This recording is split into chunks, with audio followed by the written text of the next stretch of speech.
Hi, Andark. Hello, how are you? It's okay if you're late. There's always the VOD. Um, we just got to Buttercup's expression of love, so I'm gonna take a moment here because I really like how it was written, and it's really hot.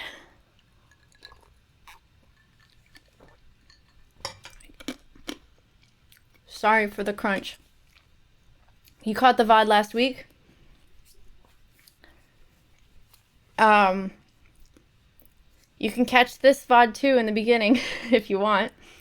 Um, yeah, I kind of went back to last week a little bit at the very beginning because I did a little bit of like research, sort of, more like just looking at a Wikipedia article. Um, but the uh, the introduction, the two introductions in the book are pretty much all fiction, which I thought they were like sort of loosely based fiction, but they're like 90% fiction. So I thought that was really cool, and I went back and talked about it at the beginning. So that was really kind of just what you missed in the beginning, and then I jumped right into the first chapter. So that's where we are. Oh, and I missed the rest of what you said. How are you? I am warm. It's a warm day, and I turned the fan off to benefit the mic, so I'm hanging in there. um, you were noticing what? The fictional part?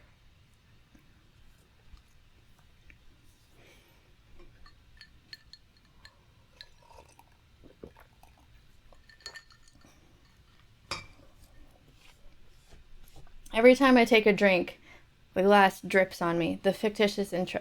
Yeah, so I thought it was like partially fictional, um, but it turns out it's more fiction than I thought. I thought he was like inserting himself into the story, but it's really like he doesn't have his wife's not named Helen. She's not a child psychologist. They don't have a child named Jason.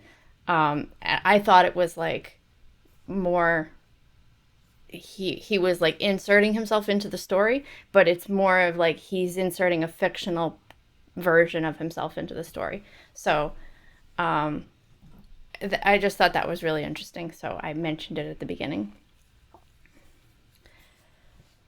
Oh, it is warm. All right, I'm gonna jump back into it. No, I'll sit and talk a little bit about the about her expression of love because um, I wonder why, honestly. Well, I was theorizing about that, and I can kind of see if you're writing something that's like um, that you're putting yourself into that people are probably going to read. You don't necessarily want to put all of your personal information into it. You don't necessarily want to put like you want like the public version of yourself and keeping your private life separate. So I can sort of understand from that perspective. But I think like I don't know his motivations. It could have been other things. It could have been he just thought like, oh, my real life is mythical. Hello, good to see you. What is that? Oh, it's a Ben wave. Um, yeah, there's a number of reasons why someone could create such a like a fictitious version of themselves, but I think for me it would be like why have an intro at all? Yeah, I don't know that part. Like it is a unique way of framing a story, kind of like a story within a story in a sense. So it could be just he wanted to be different. I don't know. It's just theorizing at this point, but I kind of like it. I was talking to a friend of mine, and I couldn't think of any other story that is written in that way. So it's it's interesting and unique. Hey, creative, how are you doing? I am very, very warm. I'm gonna keep complaining about it because that's just the way it goes. But I turned my fan off for the stream so that the microphone would chill out a little bit. But it's warm, so I've got a glass of lemonade and the ice is still there for a little bit. How are you doing, Mythical?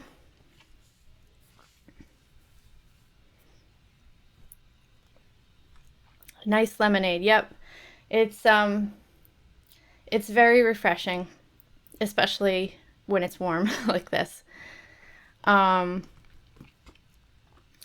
so I just finished reading the Buttercup's Declaration of Love to Wesley, and um I'm all right. We got the opposite. It's 14C and raining. I would love a little bit of rain, but like the last time we got rain, the only thing it did was raise the humidity. The temperature just stayed the same. So it was like we walk outside and it was like walking through soup. It was just, it was gross. Thankfully it's not quite that humid today. I mean it's humid, but it's not as bad as it was last week. But I would love like a proper thunderstorm that cools things down. That would be awesome. Um, so the interesting thing about this expression of love is, um, I don't know. I guess I'm I'm an actor. I take some acting classes periodically. Well, like once a week, but we're on break right now. But the last thing that we did, I had a scene that I was working on that was basically a character who was um, has feelings for another person, but was feeling like restricted and like she couldn't express those things. And so when I got to this point, I feel like I channeled that character a little bit.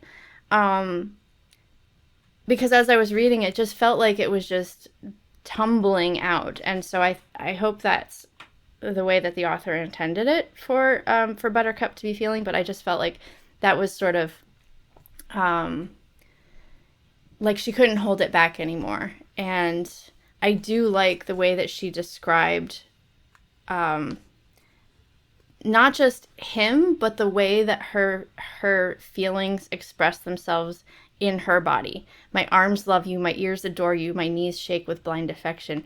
I just thought that was, I don't know, I just thought that was really beautiful. Um, Maybe a little bit more long-winded than I would have if I was trying to express myself to somebody. Um, but on the other hand, I don't know. If I'm feeling shy about someone and I start to say something, I might just be like, oh, but to clarify, oh, but to further clarify, and I might just keep adding on to it. So maybe that's relatable. I don't know. But I definitely enjoyed its playful too, though. Yeah, it's like she does use a lot of what I assume is exaggeration, like saying that she'll go and grab him an Arabian wine for his lunch. Um, I don't know if she meant that in like entirely literally, um, but yeah. She's she's expressing herself, but she's also like adding to it the kind of the personality of like let's put something into this relationship. But then he slams the door in her face, so that's I sort of can picture that. I don't think they had this scene in the film, but I can sort of picture that, like the way that it would be shot, just like on her, you hear the door slam, and just like her reaction shot. Um, I kind of there was a time I think it was maybe 2021 or 2022. There was something people were talking about a remake of the film, and people were like, "No, you can't change something that's so perfect," and that sort of thing. But I really there is a lot visually that happens in the book that didn't come through in the movie, or at least that's what I'm getting from the first 50 pages of it. And so it would be really interesting to see those other things visually that are in the book that we haven't really had a chance to see on screen yet. So I don't know. I think I'm still opposed to the idea of remaking it just because there's too many remakes out there. But I don't hate it because there is stuff visually that I would love to see. Anyway, let's see what Buttercup does. Buttercup ran. She whirled and burst away, and the tears came bitterly.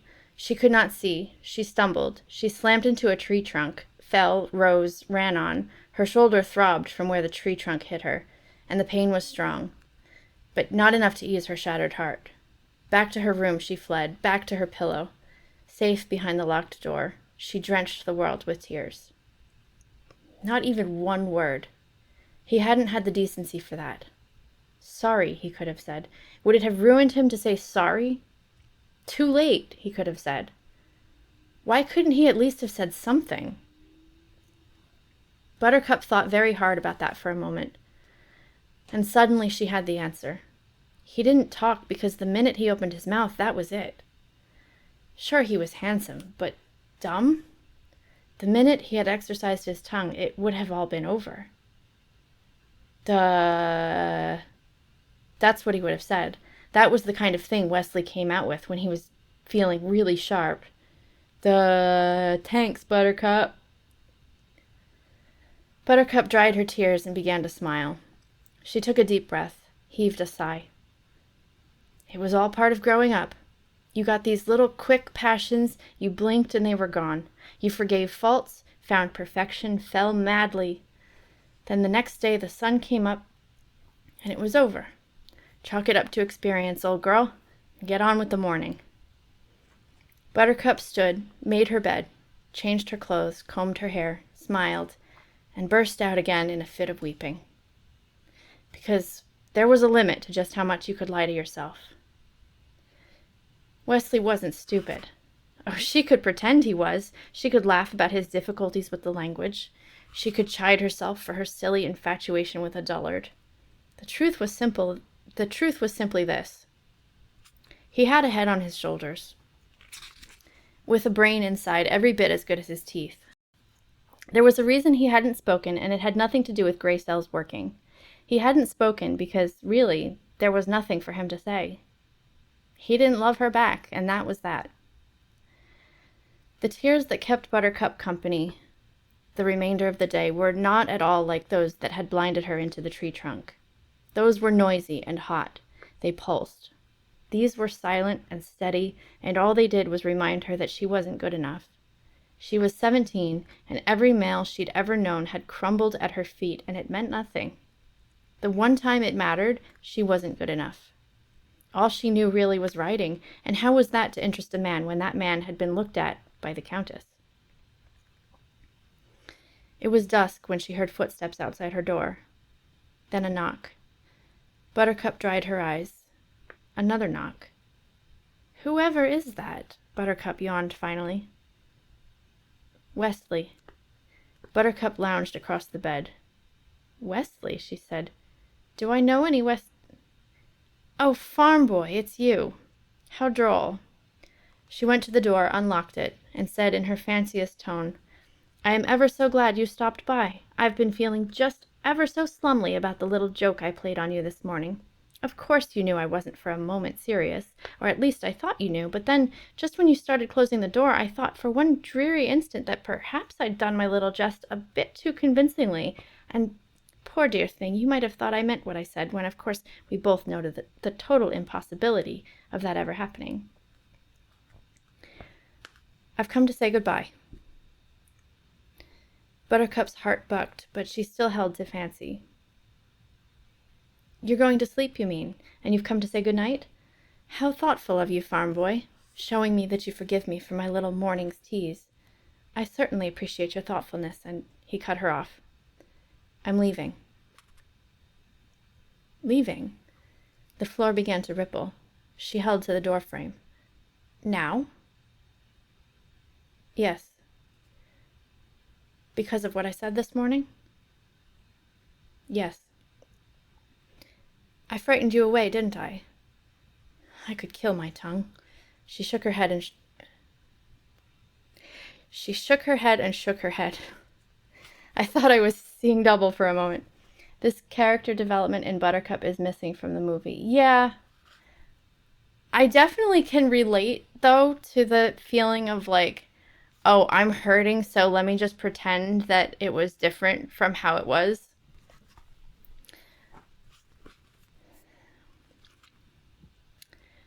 She shook her head and shook her head. Well, it's done. You've made your decision. Just remember this, I won't take you back when she's done with you. I don't care if you beg. He just looked at her. Buttercup hurried on. Just because you're beautiful and perfect, it's made you conceited. You think people can't get tired of you. Well, you're wrong. They can, and she will. Besides, you're too poor. I'm going to America to seek my fortune. This was just after America, but long after fortunes. Okay, I can see it's a very human feeling. Yeah, just wanting to like cover it up so it didn't happen. I don't know if you were here before, Andark, with the mention of the parentheses, where the author is doing a lot of, or no, the supposed author, the fictional author Morgenstern, is doing a lot of. It was before the invention of mirrors. It was after France became a country. Like it's trying to place it within a timeline. But there's a footnote sort of a thing that happened that he put in that was like, my editor hates these parentheses because they don't make any sense. And I can kind of understand this one because it's supposed to be set like way, way back in time, but then they're like, oh, it's just after America, which puts it, I mean, well, I guess it depends on if they're talking about America, the continent of North America or South America or any of the Americas, or if they're talking about the country, the United States of America, because that would put it in a very different place timeline-wise. So that's the first parentheses that like really kind of jumped out at me like, wait a second, that doesn't make sense. But all of the others I missed. I'm going to America to seek my fortune. This was just after America, but long after fortunes. A ship sails soon from London. There is great opportunity in America. I'm going to take advantage of it. I've been training myself in my hovel. I've taught myself not to need sleep, a few hours only. I'll take a 10-hour-a-day job, and then I'll take another 10-hour-a-day job, and I'll save every penny from both, except what I need to eat to keep strong. And when I have enough, I'll buy a farm and build a house and make a bed big enough for two. You're just crazy if you think she's going to be happy in some rundown farmhouse in America, not with what she spends on clothes. Stop talking about the Countess as a special favor before you drive me mad. Buttercup looked at him. Don't you understand anything that's going on? Buttercup shook her head. Wesley shook his head, too. You never have been the brightest, I guess. Do you love me, Wesley? Is that it? He couldn't believe it. Do I love you? My God, if your love were a grain of sand, mine would be a universe of beaches. If your love were... I don't understand that first one yet, Buttercup interrupted. She was starting to get very excited now. Let me get this straight. Are you saying my love is the size of a grain of sand, and yours is this other thing? Images just confuse me so. Is this universal business of yours bigger than my sand? Help me, Wesley. I have the feeling we're on the verge of something just terribly important.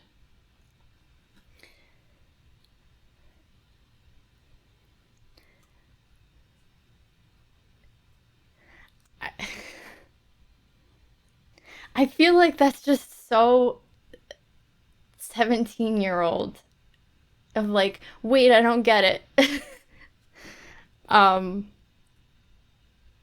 but also, yeah, like you think you think you know that someone is saying something, but then you're like, I don't know for sure, and I need you to spell it out for me. Because like, you don't want to jump to conclusions in that point, and you don't want to just be like, oh wait, he does love me, and then he'll be like, no, I don't. Um, yeah, I do like that. It feels very 17, but also I think there's a little 17-year-old in all of us because that's relatable. Hi there. Thanks for joining our book club. If you'd like to join the conversation, I would love it if you would leave us a comment. And if you'd like to see more, check out the playlist.